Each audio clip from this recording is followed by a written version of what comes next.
Bien-aimé, shalom. Zamba pambola yo, ozili suli bakwa kwa mbabiso isikozali. Yokane bisayo etikali mikola kotanga po ete mbula esila.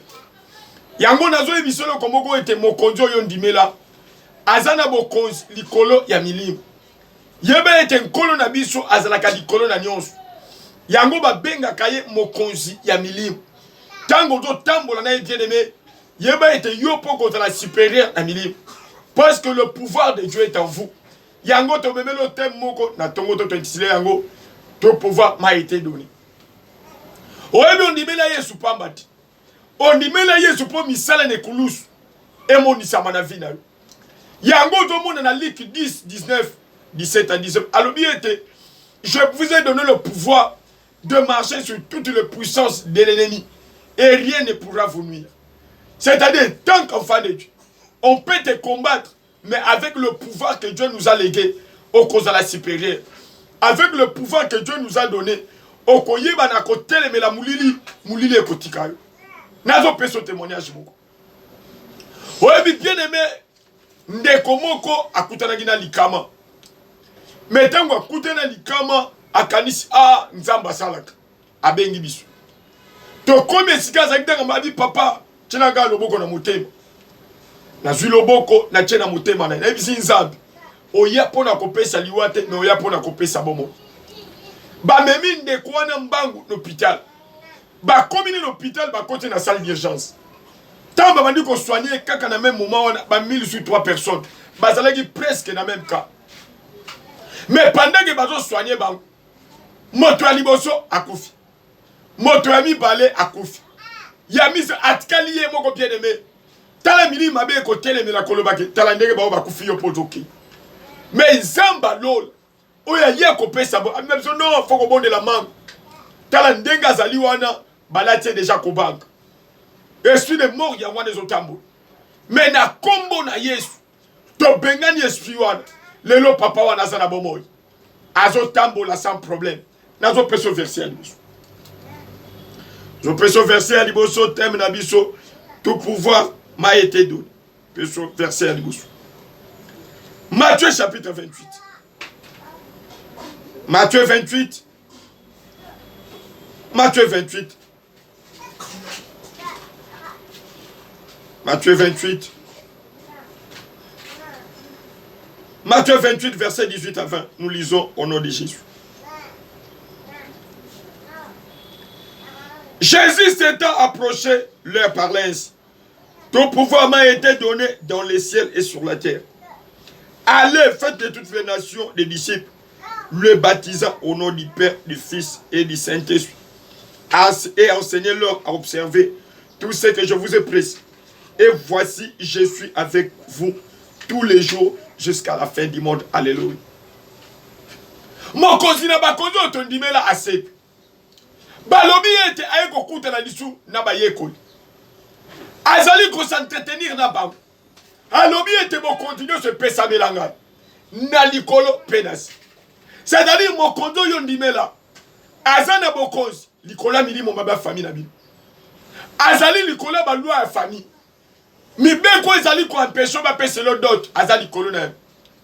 Mibeko ali ko empêcher ete libumuno wana mwana kote azali likolo na. Yango na tongo bien aimé. Avec le même pouvoir qu'il nous a laissé. Nazo pesa mitin. Yo o minimum mabezo sakana na yo. Etika yo na kombo na Yesu. O mi bien aimé to ina ndeko monde kona baboyi abota. Ndeko wana baboyi mwana kota na libu. Mais nzamba lola otobele la azana bomo ya lelo. O mi na lingaka nzambe parce que makambo asalaka na sepela ko bengo na chiruba. Na to bengo bishima. Do bikamo wana bien aimé. Et qu'on compte la libu moi maman. Tant les gars bateau bien aimé baboya qui a concevoir. Mais bateau na ba go taller na maternité. Yo pozo la nanga yo kanebis. Bateau baboye sengo na yo. Kaka bango ba go beta makolo ba ete zamba za na bomoy. Ya atika lo la ya po yo sepela. Milimu mabezo boya yo o sepela. Le loto zo pesa ngo miting. Kaka ndenga no exoxil. Yo ko kabone na yango na kombo na Yesu. Yango tozo na ba prière bien aimé na kata église. Oh tozo bonde dobi na vie na ngati. Mon ensemble ton boy. Azul balobi était vinangeza précieuse dans mission ensemble. Le fait que tout pouvoir m'a été donné. Et l'eau comment t'as moulé quoi conduire. Et l'eau comment te conduire. Alors je vous ai donné le pouvoir de marcher sur les serpents, sur les scorpions et sur toutes les puissances de l'ennemi et rien ne pourra vous nuire. Et l'eau qu'on nous a quoi qu'on trouble yo. Quand la zali quoi l'on dit que tout pouvoir m'a été donné sur la terre et dans les cieux. C'est-à-dire yo on dit mais la Yesu. Bon conduire des appels l'icône na yo. Aujourd'hui la bien-aimé parce qu'on y habite. Psaume 82 verset 6 à 7. La Bible dit ceci. J'avais dit vous êtes des dieux, mais vous mourrez comme des princes quelconques. C'est-à-dire la sémence de Dieu est en vous. Lorsque la sémence dans la maison kato bien-aimé, osa capable ya kosala bikam. Osa capable bien-aimé, ya kopesa mité na ndaku no ezali ya kokauka. Et vie ezokota. Lorsque la nzamba tuna ke Ézéchiel, alobi est-ce que mikou ekoki kozwa bomoi. C'est-à-dire avec le pouvoir que Dieu nous a donné. Makambo ezali kosimba te aussi. Ézéchiel a dit toi-même tu le sais. Non, le pouvoir de Dieu est en toi. Pouvoir on est à Katina. Yango nazolo bano rien ne sera plus comme en avant. Makambo enyoko yo tangu molai. Ezotika vina yo na kombo na Yesu. Oh bien aimé to konti na prier na famille moko. Famille wana baboyi bango batu babal, bakanga maternité. Ba parents ba sala ba cérémonie. Ba sacrifier mariage à bal. Ba sacrifier mariage à bal. Mais tant que tu continues dans la famille, avec le pouvoir de Dieu, makambo change. Yo pena tongo quelque chose va se changer. Quelque chose, et ça soit bon mot. Makambo il est ko tambour la tête au tambour, ils ont tambour. Ils ont besoin verser nous. Bien aimé makambo tikala bongoti. Makambo tikala bongoti. Atikalo la pamba, atikalo la pamba. Acte. Token acte. Acte chapitre 3. Acte chapitre 3, verset 1 à 11. Tout ça, mon histoire. Acte chapitre 3, verset 1 à 11. Pierre et Jean montaient ensemble au temple. À l'heure de la prière, c'était la 9e heure. Il y avait un homme boiteux de naissance qu'on portait et qu'on plaçait tous les jours à la porte du temple, appelé la Belle, pour qu'il demandât le monde à ceux qui entraient dans le temple.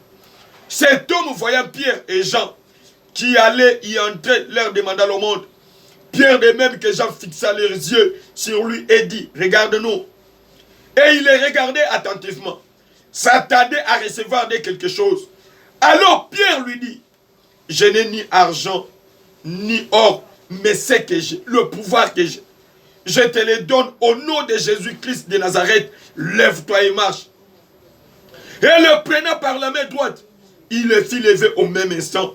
Ses pieds et ses chevilles devinrent fermes. D'un saut, il fit debout. Et il s'est mis à marcher. Il entra avec eux dans le temple, marchant, sautant et louant Dieu. Tout le monde le vit marchant et louant Dieu. Alléluia. Il reconnaissait que c'était celui qui était assis à la belle porte du temple pour demander le monde. Et il fut rempli d'étonnement et de surprise au sujet de ce qui lui était arrivé. Alléluia. Tantôt, Azalagi à tout moment qu'on s'est en bon. Azalagi liboso à temple. Balobi était. Batu Bazalagi kouya kopé ça y est au monde. Azalagi boité de naissance. Mon tonton le mwana doka bien. Et Azalagi na mwana mobali moko na porte à temple. Il faut que tikele loko. Bazalagi ko tikele biloko. Mais ba pesa ki yaki posa motema naiti. Malgré bazo pesa ye maboko. Bazo pesa biloko, bazalaki satisfait. Mais mon Kolowana Batunanzambe, qui avait le mandat de Dieu, qui avait le pouvoir de Dieu, balobé dans bazo côte, azo talabango, azalaki constater le lokomoka mutu, effectivement. Parce qu'avec le pouvoir de Dieu, ozo zelo kwa mutu ya na tongo tongo. Balobi était, balobi na était la biso malam, talabiso malam. Yaya missionnaire à la kawapi. Missionnaire à la kawapi. Pierre de même que Jean fixa les yeux sur lui et dit, regarde-nous. Et il les regardait attentivement, s'attendait à recevoir quelque chose. Alors Pierre lui dit, je n'ai ni argent ni or, mais c'est que j'ai. C'est le pouvoir que le Seigneur m'a donné. Alors bien était, nazo pesa yo mitindu, na kombo na Yesu, telema petambula. Yo pe na kombo na Yesu, nazo pesa mitindu yo so landangai. Ozoli la tango lobi age zo kufa kakabu. Te age kufite. Nzambe asala quand même na bompaka. Alléluia. Nzambe asekisaka bato. La Bible dit ceci. Tangu tana nzambe kokoka. Je me souvenais de mon peuple. Jérémie 29, 10 à 11. Tangu tawane kokoka. Même milima be kozana bo conducteur au télémila. Le problème c'est quoi? Tozolunga tout moment na présence ya nzambe. Balobi, ces messieurs étaient toujours devant la porte de l'église. Azalai ko s'attendre ko zelo komo. Yo gana ebisayo makama nzambe za lokola ndoto. La Bible dit tant nzamba bimizi libota na boumbu, c'était comme un rêve. Yo zo landangai likamno ko za lokola ndoto. Ba ko beta di solo mususu. Eta di solo mususu. Oyebi na nande komoko ndeko wana za mikila poto. Ndeko wana azalaki kimia. Mobali atini boko babaliye. Il fallait aller dans Mobile. Makambe comme compliqué. Tala. Le Seigneur a dit tout pouvoir m'a été donné sur la terre et dans le ciel. Au moment de limo et kanga kabatu. Et quand tu as la présence en Zambie. Soki moto moko azana milimo mabe, azana pouvoir ancestral. Yaya, oyabi son Zambé. Pouvoir na yeza likolo ya ba milimo wana. Lelo nazo ebison ndeko ya mwasi. Kaka na pouvoir oyo. Asana mikila poto na bana misato. Asana mikila poto na bana misato. Asana ki ndeko bale ko seka yoka. Pouvoir na Nzambe chanja kama kama. Ye chanja kama kama. Balobi tato ya tele. Habani ko kumisa Nzambe yoka. Likambo na yo eza pokufati. Mais likambo na zali pokumisa Nzambe. E ngai na zana kondima yo kokumisa Nzambe. Yo zola nango kokumisa Nzambe. Obi batu balobi Nzambe na lobi te pona vina. Maloba na Nzambe zalaka oui et amen.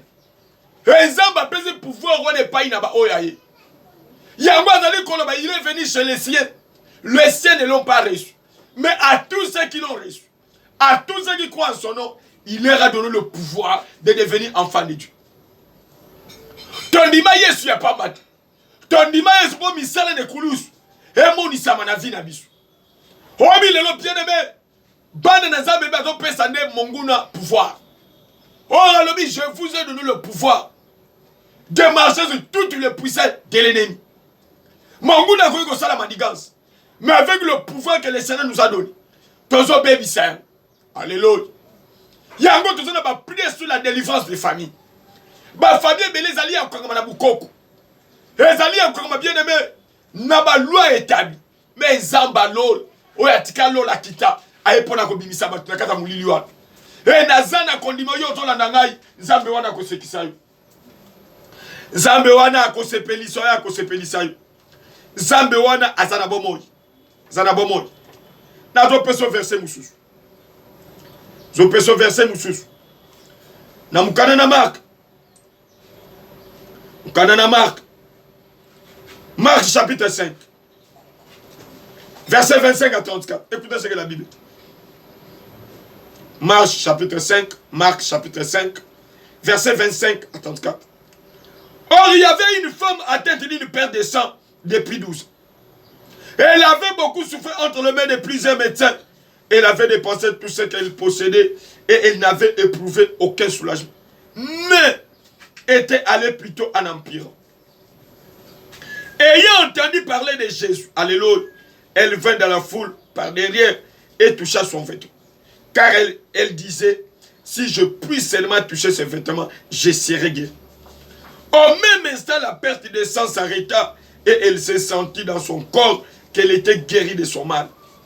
Jésus connut aussitôt en lui-même qu'une force était sortie de lui et se retourna au milieu de la foule. Il dit, qui a touché mes vêtements. Alléluia.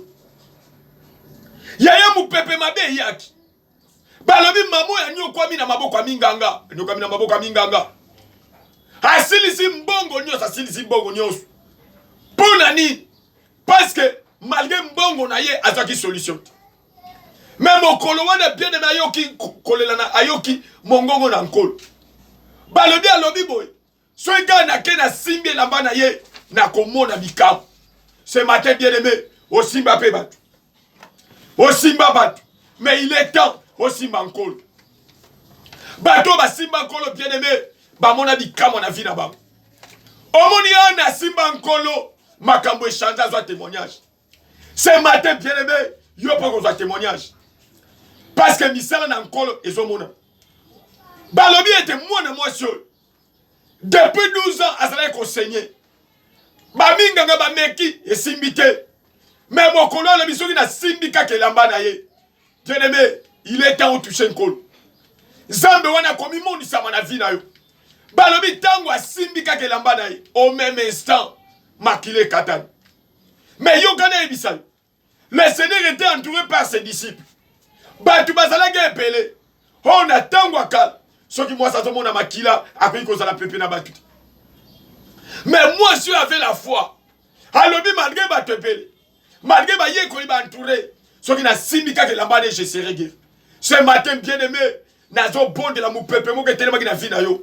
Et s'arrêter na kombo na Yesu. Mu pepe yaki na foyer na yo. O ezo ninge longolo kimia et s'arrêter na kombo na Yesu.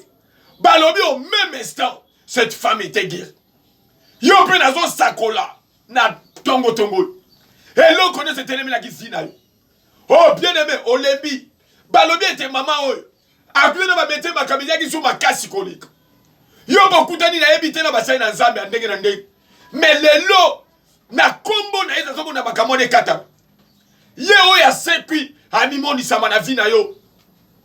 O pesa témoigner le kola mamol.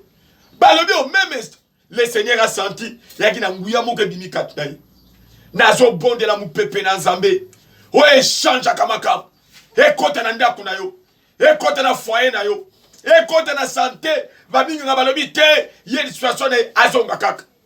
Azonga ndaku. Nazo bonde la bien-aimé. E loko ezalaki tango mole nyoko lio. E changer na kombo na Yesu. Vina nkole kota na ndaku na yo.